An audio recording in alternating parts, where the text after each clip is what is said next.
what is it, 9:35. Call the roll, please. Charles, Present. Lightbert, I'm here. Markham, Here. Cavell, Here. Commissioner Spiz, can you state your location, please? I'm in Berlin, Germany. Ooh. Thank you. That sounds fun. Miller, Here. we have a quorum. All right, can we stand for the pledge, please? I pledge allegiance to the flag of the United States of America and to the republic for which it stands, one nation, under God, indivisible, with liberty and justice for all.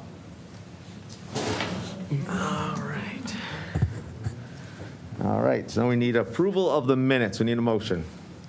Moved by Commissioner Cavell, seconded by Commissioner Wiper. All in favor say aye. Aye. Opposed? Ayes have it.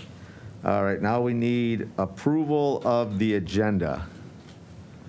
I make a motion to approve today's agenda. Moved by Commissioner Wiper, seconded by Commissioner Markham. Oh, we have to prompt the vote for, okay. We will call the vote on that one. So prompt the vote as, I'm not seeing any. Here we go. Okay. All right, so this is on the agenda.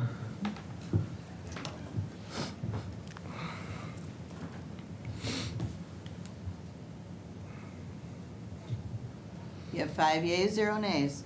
All right, motion carries, thank you. And you hear 5 yeas because Commissioner Spiz is on, but he's unable to vote. Correct. He understands that, just so everybody knows. So now we have, the next item is public comment. Anybody from the public looking to speak? Anyone from the public looking to speak? Well, if we got a minute. Commissioner Cavell? Yeah, I just want to ask, Spiz, are you going to go to Neukölln or visit any of the sites in Berlin? Well, Commissioner Cavell, can we leave that till the end? Okay. Just as My we bad. get through the agenda? Thank you. Oh, thank you, Chair. Sorry. No worries, no worries. All right, next is communications. We have one communication. It's the CIP status, Department of Facility Planning and Engineering. Presenter is Edward Joss. Action required to receive and file. Is there any, we need a motion? Well, actually, is there any discussion? Does anybody have any questions or concerns?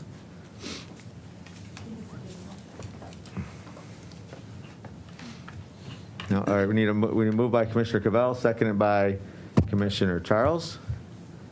All right, and if there's no discussion, we would just call the vote, please. Still getting used to this call the vote. While the vote's in the air, I will say that the administrative team was able to answer some questions for me that I had about it, so thank you all. Excellent, thank you. We have 5 yeas, 0 nays. Motion carries, thank you. Now we have the consent agenda. We have 2 items on the consent agenda, which is the resolution fiscal year 2022 appropriation with the city of Southfield for a Tri-County road improvement, project number 55251. And then we have resolution fiscal year 2022 appropriation with the city of Auburn Hills for a Tri-County road improvement program, project number 56431. I have a concern, so what does that mean? So we move it first, right?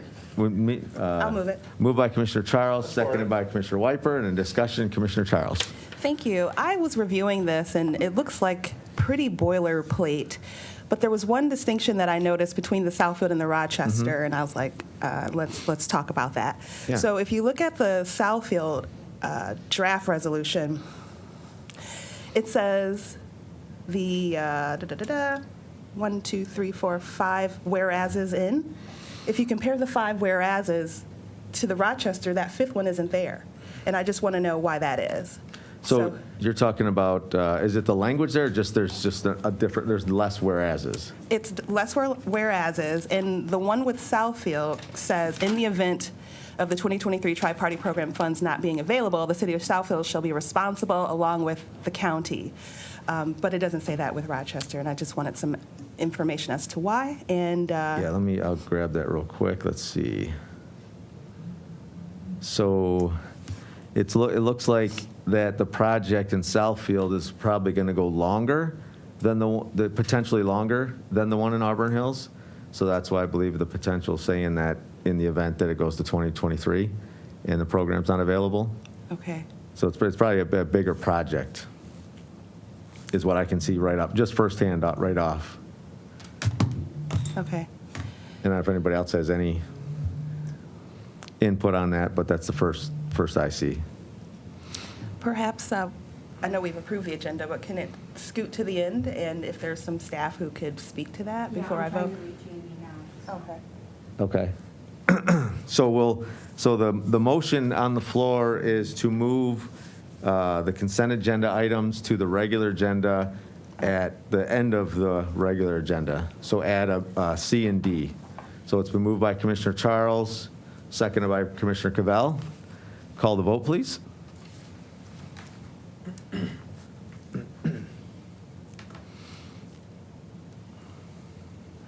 So And we're going to do 2 votes to move both of them, correct? Is that why? do I need to rescind my opening of the consent agenda? Just want to make sure we're together. Yeah, she withdraw. Okay, Withdraw. yeah.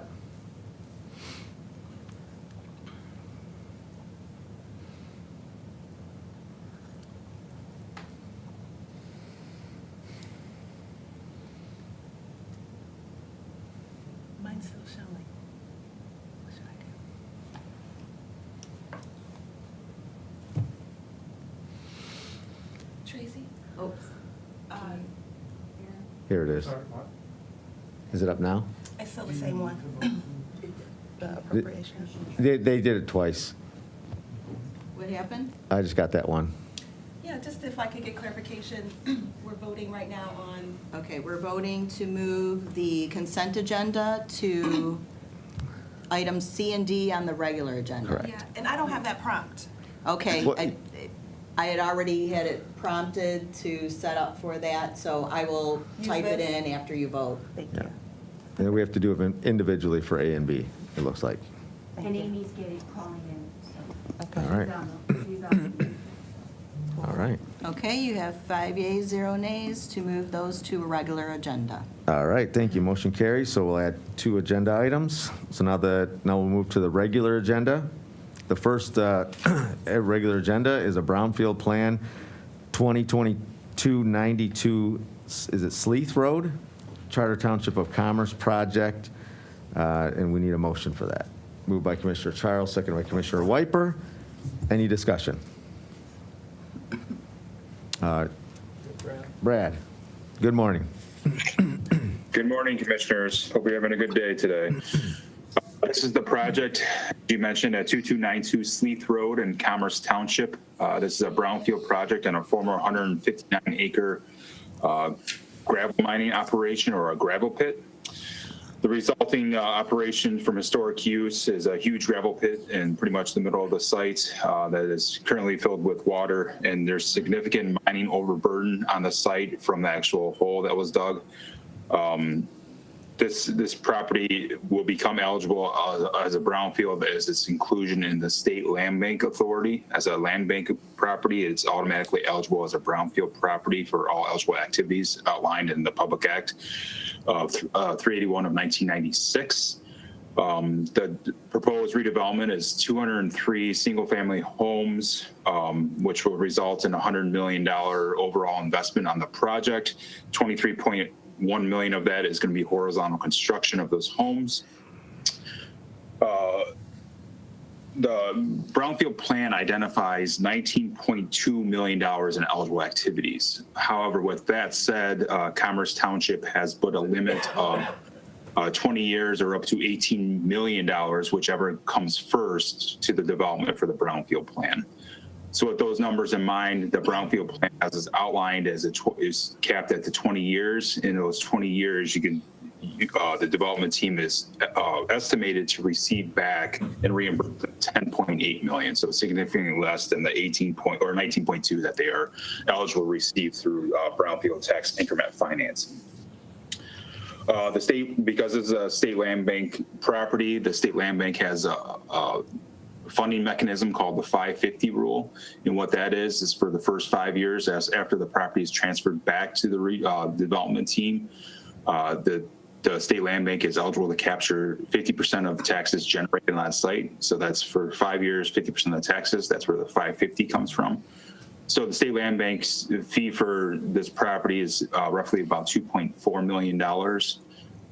With that said, our administration team worked with the state land bank to identify $400,000 for to be awarded to Oakland County for affordable and obtainable housing for the county out of that money that will be captured for that use for the state land bank. So that's a win to help affordable and obtainable housing in partnership with the state land bank authority. Commerce Township is also waiving some tapping fees for both water and sanitary. They're waiving the full $2,000 for water and half of the sanitary fee, roughly about $900,000. They're waiving in fees for the project. Commerce Township obviously is really enthusiastic to get this project approved. There's actually 3 gravel pits next to each other. This is the most west project or property that has a gravel pit.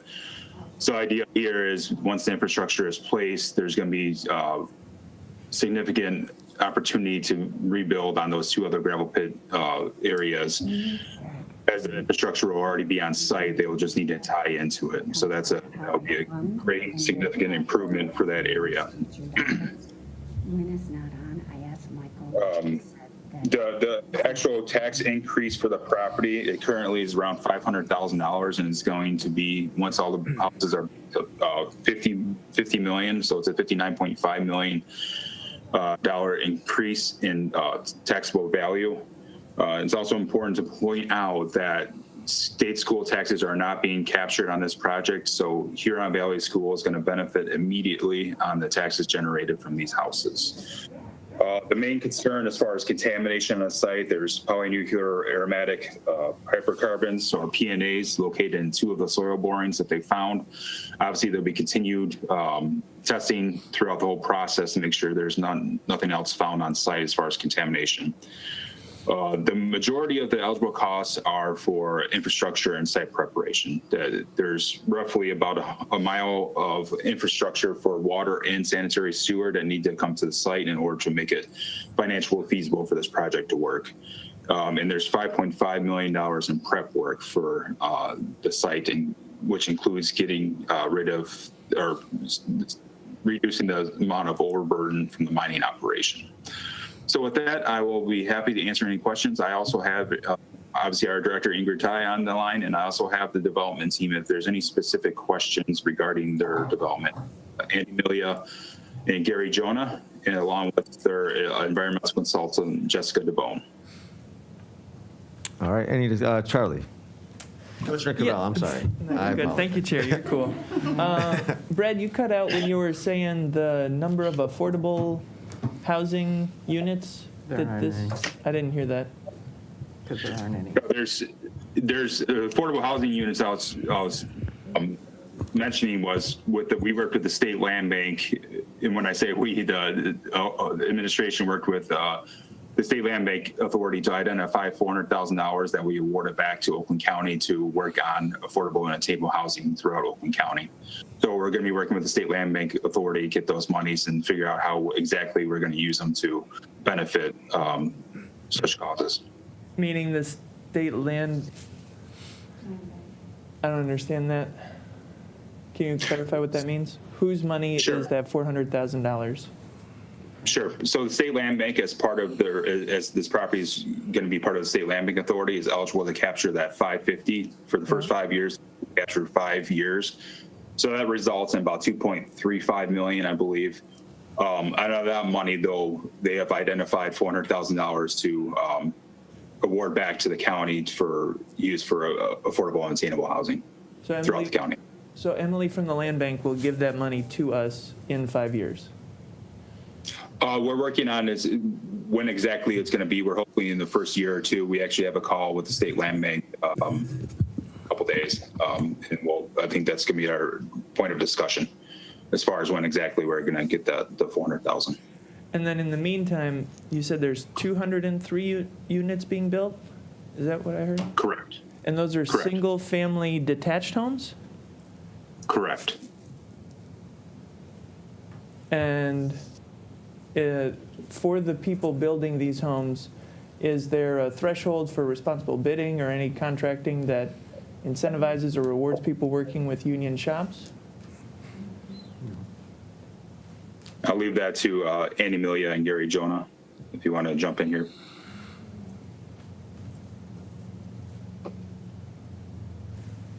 Good evening, everybody. Good morning. Andy Miller, we're one of the development partners, Franklin Property Corporation. There's not a specific requirement to have a union shop. However, the majority of our infrastructure contractors are all union shops, and they're all Oakland County based. So it will go out for a competitive bid. It's not to say that somebody else won't bid it, but our current list is union contractors, even though it's not a requirement. And thank you, Andy. So when is your timeline for like trying to break ground on this? Relatively quickly. We've been working on it for 2.5 years. We've gotten complete site plan approval through Commerce Township. Engineering is done. We would hope to break ground yet in January, February of this forthcoming year. January, February. Okay, so if I could just keep asking, Chair, if it's okay. Yeah, you have the floor, Okay. Commissioner Cavell. So thank you for being on, Ingrid. I see you. I know that Chair Miller has talked with Chair Woodward and all of us about starting a work group to understand how to do brownfields in a more responsible bidding way to incentivize or compel developers like Andy and Gary to work with union shops, and then also to think about how to set the framework for incentivizing or rewarding people for doing more affordable housing units, but also making sure that you don't lose your shirt on a deal. And then also, I'm sure Gwen has questions about this, single-family detached homes are not economically or environmentally viable. So thinking about those three things. Ingrid, can we have our work group accomplish these kind of goals and frames by the time Andy and Gary want to break ground, or are there other things that have to happen if a BRA is approved in January for them to be able to meet their timeline? So the work group that I know that Chairman Woodward is going to set up for the Board of Commissioners, I know that is supposed to happen soon. However, though, the project right now is going according to what the rules are in place right now. So, they'll have to move forward under that. And then any other projects, once the work group comes up with their framework and what they would like to incorporate into policy, all projects coming in after that then will have to abide by those new policy requirements. So, but can that timeline of us just using this as an incentive move fast enough to have this done by January, February? No. I don't know that that's going to be realistic. I know we'll move quickly. But Andy, I see your hand up. I'd like to clarify, when we said break ground is actually doing the work. It would go literally out to bid next week. So we don't have time to consider a change in policy. Additionally, this wasn't a requirement of going through this process the last couple of years. So although I think it's a worthy gesture or a worthy cause on your part, I think it should be for subsequent developments and would kill this development if it was imposed at this time. Understood. Thank you, Andy. Thank you. So then, Ingrid, what does a timeline look like to get that work group going and, to fruition and completed, right? That's the thing. When would we be able to? Yeah, so it'll move as fast as the commissioners move. So I know first Chairman Woodward needs to identify and set up the task force, and then start working through those conversations. So this is something a little new and recent. So maybe some of your colleagues are able to defer how other task forces have gone, but yeah, we'll move as quickly as the DOC and the task force moves. Okay, thank you for that then. All right, Chair. Any other discussion? Yeah, too. Oh, Commissioner Markham. Sorry. Thank you, Mr. Chair. You asked, it doesn't show. So I am going to jump on what Charlie talked about a little bit, but specifically, I want to talk about affordable housing. I am glad we're getting $400,000 from the State Land Bank toward affordable housing, but that does not solve the problem of affordable housing in communities such as Commerce Township, Rochester Hills, Novi, and others, where developers want to develop in our communities, right? You're coming in, you're going to build 230 homes, and I'm from Novi, and so I'm familiar with Mr. Jana's company and all of that, but there is no incentive to build affordable housing in communities like where I live. We just approved a brownfield last meeting for a Novi development, same situation. And my question relates to how do we incentivize developers to build what we want? And what we want, my community has over 35,000 people come to Novi to work every day because they can't live there and work. We have a lot of retail, we have a lot of hotels, we have a lot of restaurants.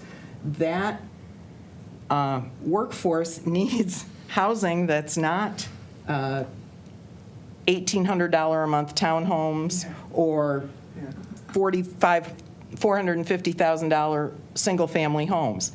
And so if we're going to provide tax relief in the form of brownfield credits to a developer in a community like this, I would like somehow that discussion to push forward on what are we doing about affordable housing. Because we keep talking about how we need it, but we're not talking about putting it where it's really needed.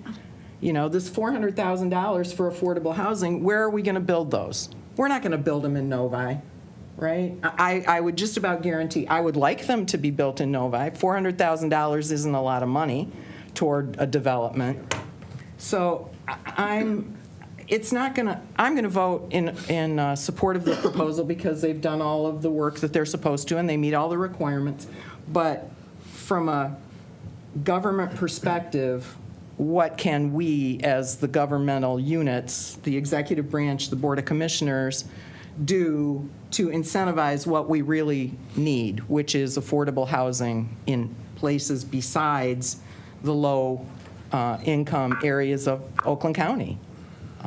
We need housing there, but we also need good housing broadly across the county, affordable. So I would like to really delve much more deeply into that conversation, and I'd like to, have the developer community input as well, because they come to a community like Novi, and they're going to build what they want to build if Novi says, go ahead. How do we incentivize that? So that's my point on this, as well as the next proposal. But I will be in support of this proposal. Thank you. Thank you, Commissioner, and we welcome that conversation. I think that's an important topic to bring up during that task force. Yeah. Okay. Thank you. Commissioner Charles. Thank you, Mr. Chair. Good morning, those of you speaking to this report, I should say Andy and Gary in particular. My reason for grabbing the mic, I'm Yolanda Charles. I represent the communities of Southfield, Lathrop Village, and Oak Park. My perspective may be just a tad different than my colleagues who have spoken so far, while I do agree wholeheartedly. But I'm advocating for some of the opposite, where I don't want my community riddled with low-income housing. My school district is one of the leading school districts, both of my school districts, probably you could say, are leading the state with regards to helping majority-minority communities. And they have families and children who want a yard, grass, parks, access to trees and fresh air, which isn't always what we're given when you have multifamily units and things of that nature. So, like I said, my reason for speaking right now is really just to encourage Andy and Gary to look at Southfield again. We want some homes for our families to be able to bring more young families with children, and quite frankly, a townhouse or a condo is just not suitable. We have a great admin team that would help with that. I think Oak Park has beautiful single-family home residences, and I don't know if they're at capacity in terms of space, but I used to work in commerce, plenty of land, so no shade to my commerce and northern Oakland County friends, but it seems like these projects always go to those areas, and I appreciate Commissioner Markham saying that she's in support of it, because I was wondering where I would fall on this, but I'm just advocating for Southern Oakland County to have beautiful single-family home properties that they can be happy and proud about, that look beautiful in wonderful communities so that we can get kids in our schools. I mean, it's just kind of cyclical. So thank you for being here today, but please heed my words, and we'd love to talk further. And thank you, Ingrid, for your comments as well. Thank you. Any other public comment? I would, Commissioner, well, first I'm going to give Commissioner Spiz an opportunity. I know this is not normal, but I appreciate his comments if he had any, if he wants to say to the group, to the committee. Thank you, Mr. Chair. Actually, Andy answered most of my questions. That this development's been approved by the Township Planning Commission, it sounds like. So that was one of my big questions, because if you looked at the surrounding communities, the density of this development looked a little bit larger than the ones that were surrounding it, but I don't know the area that well to look into that kind of detail. But if the Planning Commission's approved it and it's ready to move forward, they've answered all my questions. Excellent. Thank you, Commissioner Spiz. And I see Commissioner Cavell had a couple other comments. Yeah, thank you, Chair. I wanted to echo what Commissioner Markham said. I'm going to vote yes, because Gary and Andy, you've put 2.5 years of work in, so I hope I didn't spook you. But I do think that time is not on our side in terms of figuring these things out, so it's better if we're going to change the rules, we change them before other communities and other developers get too far down the road. That's hence my questions to you, Ingrid. Thank you for answering them.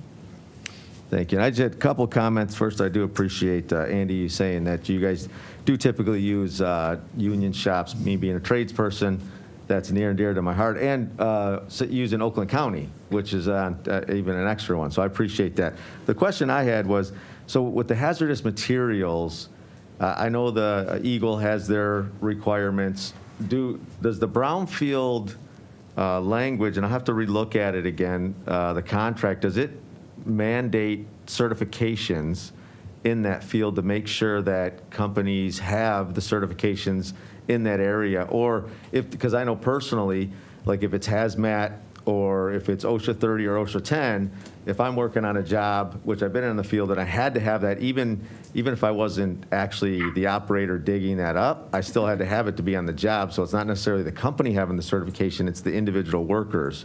So is that part of the brownfield as well? I'm going to thank you for the question. I'm going to defer to Jessica DeBone, who's our environmental consultant, who's been working on this for the last several years as well. She's with PM Environmental, and she can answer that question. And I do have a follow-up comment I'd like to make as well. Jessica. Excellent. Thank you. Yeah, thank you. So I do want to clarify that the contamination on site that was identified was very limited in nature. It does not actually exceed existing criteria per Eagle as it relates to actually enforceable criteria. What it does exceed is vapor intrusion. I say criteria, but it's not set criteria under statute. So the property isn't technically considered a facility. The goal here would be to eliminate what was found, and sample around it, ensure everything is out of there, and then just from a conservative perspective, we'll take it to a type 2 landfill to ensure that it's properly disposed of.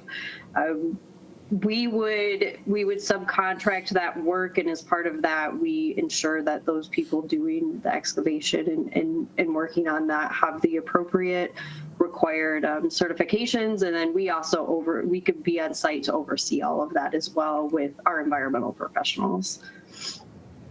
I don't believe that there's language essentially that is mandating that to occur within the brownfield plan, but that's our job to ensure that that happens. I appreciate that, Jessica. Thank you. And then, if I take a moment just to address some of the other comments that were made, I think the commissioners have raised excellent comments. Some of them are opposing each other, but I think they're all valid. And it's an issue that's going on not only in Michigan, but across the country, this need for affordable housing. And we're for it. And we're also for developing higher end housing in communities that don't see it. What I would recommend, and I would personally volunteer my time to work in conjunction with this committee or this board to have a series of workshops and just get a developers or an economic perspective as well, in addition to a government perspective. I think it's a both subjects are badly needed, and I think it's time to do something about it, and would just volunteer my time to work on such a committee. Thank you. Appreciate that. Do we have any other discussion? Any other discussion? I'm going to reach out, Andy. Good call. Thank you. Yeah. Thank you. All right. No other discussion. Call the roll, please.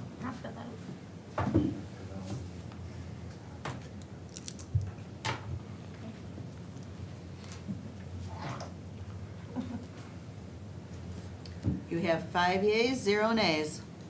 Motion carries. Thank you, and I appreciate the comments and the dialogue back and forth. Thank you very much. And I will say there's a public hearing set for the Oakland County Board of Commissioners meeting on November 10th, 2021 at 6 o'clock for the resolution approving the provisions of the Brownfield Plan for the 2292 Sleeth Road Charter Township project. Thank you. Thank you. Thank you. Now we have our next agenda item, which is Brownfield Plan 7020 Orchard Lake Charter Township of West Bloomfield project. I need a motion. Moved by Commissioner Cavell, seconded by Commissioner Wiper. Any discussion? Good morning again, Brad. Good morning. Yeah, this Brownfield project is located at 7020 Orchard Lake in West Bloomfield. It's the former Collie Automotive. If any of you are familiar with driving by that site, Collie Automotive was in operation from 1978 to roughly 2019 when they ceased operation, and it's been vacant since that time. The proposed redevelopment is a 5-story, 213 apartment redevelopment, roughly around $73 million overall investment for the site. The site is classified as facility or contamination, means there's, unlike the other one, there are compounds in the ground that are over exceedance of Part 201 in the state of Michigan. So with that, there's going to need to be $2.1 million roughly of contaminated soil and groundwater removal. There's several areas that these contaminants were found, mainly just in the body shop area and the garage of the Collie Automotive, the building itself. The eligible activities is 2.787. With that, the 2.1 million is the actual removal of the contamination of the soil and the groundwater. The township, West Bloomfield Township, has limited this capture to 5 years, resulting in the redevelopment estimate of the development team getting reimbursed $2.125 million out of the eligible $2.787 million. This increases the tax base by $10.5 million. And again, it'll be a short 5-year payback period. So I also have Seth Horkovitz from Hunter Pasture Homes on the line. He's the main development of this project. And just like the last project, Jessica DeBone from PM Environmental is their environmental consultant. So I'll be able to answer any questions. Again, Ingrid's here as well, then also Seth and Jessica. Thank you. All right, any discussion? Kind of said it already, right? Commissioner Charles. Yeah, so morning, everyone. I was just thinking, but you said it's a former auto dealership, so the likelihood of a lot of trees being displaced is probably not the case. But that is something when we're talking about Jessica, is it DeBone? I'm sure that's something that falls well within her wheelhouse. And just as a aside, is just simply, the cost of lumber and materials.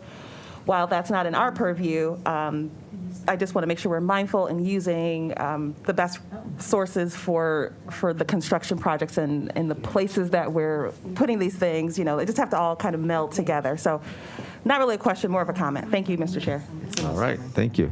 I'd like to open the floor to Commissioner Spiz if he's had any.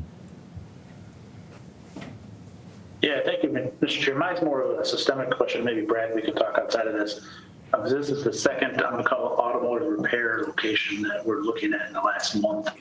And they all seem to be relatively similar to what needs to happen to them to clean them up. And I'm a little concerned that the taxpayers around Oakland County are having to help pay to clean some of these places up. That, the Colley family is a pretty well-known family, that we're not going after some of these other landowners to help clean up some of these sites. So that's a side of our discussion. Maybe, Brad, we can have offline. Mm-hmm. Yeah, I agree with Commissioner Spiz. Me too. Any other discussion? Commissioner Markham? Thank you. I didn't push the button, but yes. That's it, that's all right. Thank you. I also agree with Commissioner Spiz, and generally, these situations where the taxpayers of the county are gonna support something, specific in a community, those questions should be asked. I think about the city of Pontiac all the time because corporations were allowed to just pick up and leave. And it's not the only community in Michigan that's like this, but that is, in my view, over the long term, part of what contributed to the economic decline of communities like that in our state. And so, I don't think companies should just be able to pick up and leave leave contaminated sites, which we all have to pay for cleaning up. So thank you, Mr. Spiz, for making that point. I just have one point I'd like to make here about the development itself. And in the summary, it talks about, again, it's luxury apartments, right? But it's going to have, it's being built to LEED standards. It's going to have electric charging stations. And so there is a recognition that we need to be building these developments with environmental sensitivity going forward as well. So I'm happy to see that, and I'm just calling that out as something we should see every time. Thank you. Thank you. Any other discussion? Seeing none, call the roll, prompt the vote, however you want to say it. You're a rebel, mister. I try. He is. Without a cause. One moment. All right.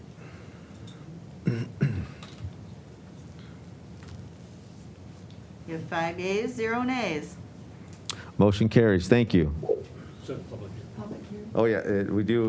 We have a public hearing set for the Oakland County Board of Commissioner meeting November 10th, 2021 at 6 p.m. for resolution approving the provisions of Brownfield Plan for 720 Orchard Lake Charter Township of West Bloomfield project. Thank you. Thank you, Commissioners.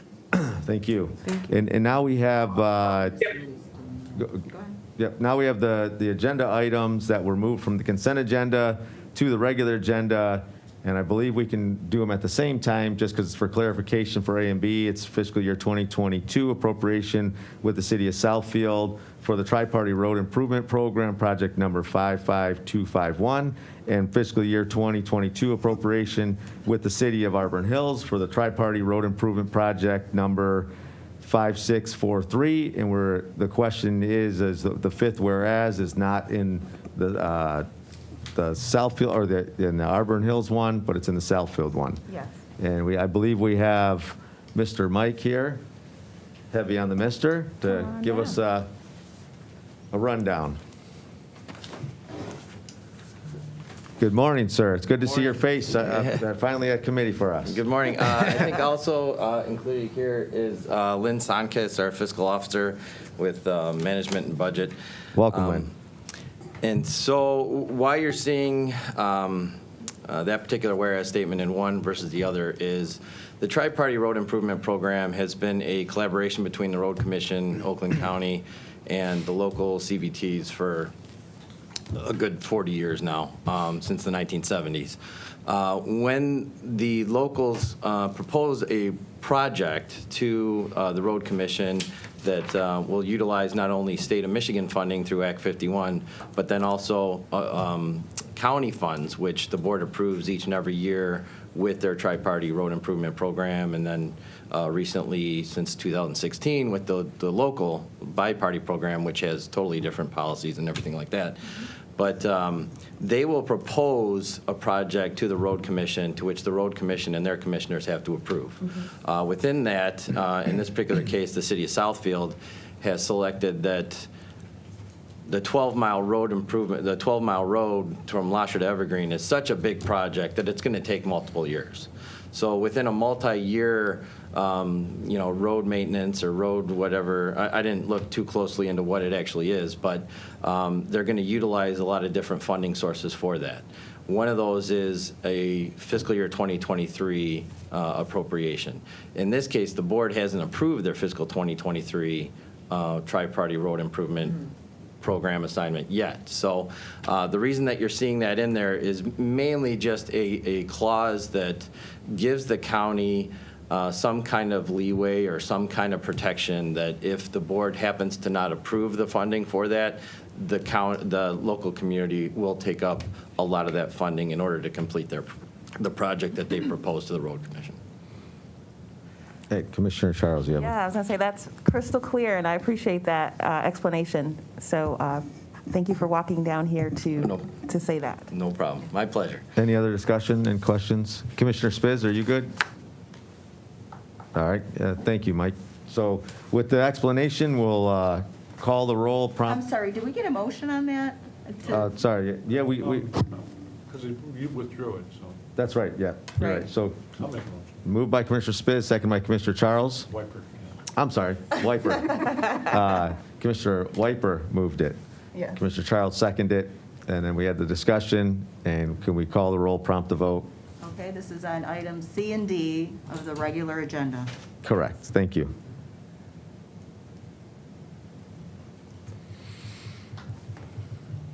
You have 5 yeas, 0 nays. Motion carries, thank you. So now we'll come to the second public comment. Anyone for the second public comment? Hearing none, seeing nobody, we'll call the second public comment closed. Now we have other business. We have Commissioner Charles. Very quickly, guys, I just wanted to remind that next week is considered STEM week across the country. And there is a miscellaneous resolution coming before most of us, well, all of us, to highlight November 8th and the week that it entails. And so I just wanted to encourage commissioners, these would be some great opportunities for some photo ops with your, maybe students in your local schools. So I've set up some planetarium visits locally and just really want to make it very meaningful and robust. And I really do believe that STEM and STEAM are at the foundation of all of our committees, whether it's EDI, Public Health and Safety, LAGO. And so I hope that you will join me in finding creative ways to just highlight STEM and STEAM over the next few weeks. And if you have anything, share it with Kathleen London, because she's always looking for good content for the Facebook and other social accounts. And that is all I had to say. Thank you. Any other discussion?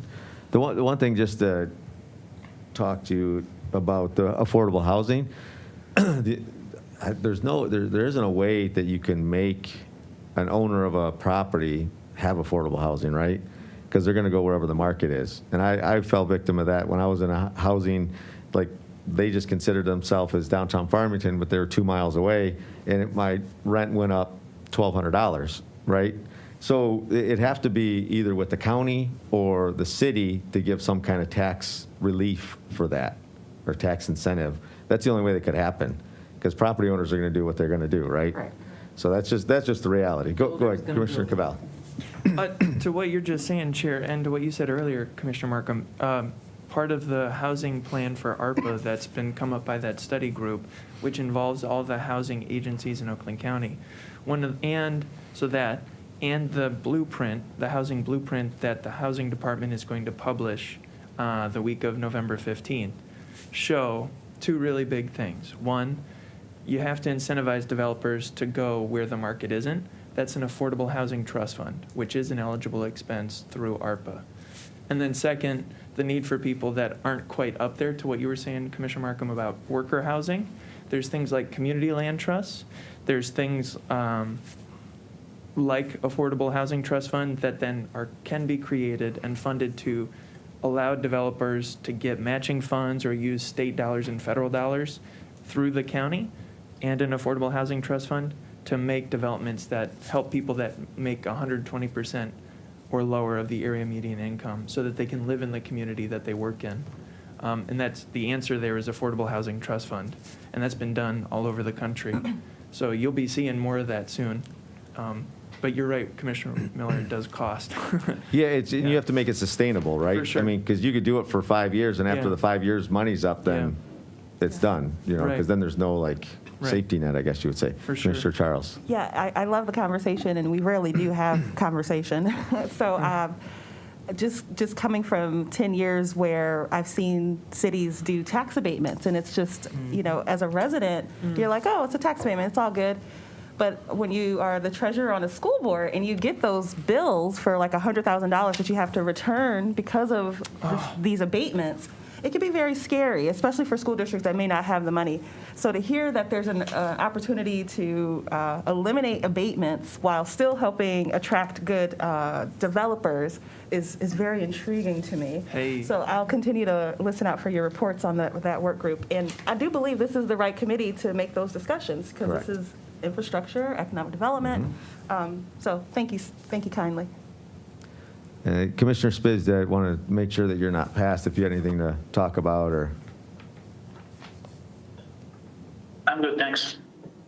All right. Well, if we hear none, we'll call the committee closed at, what do we got, 10:21. Thank you.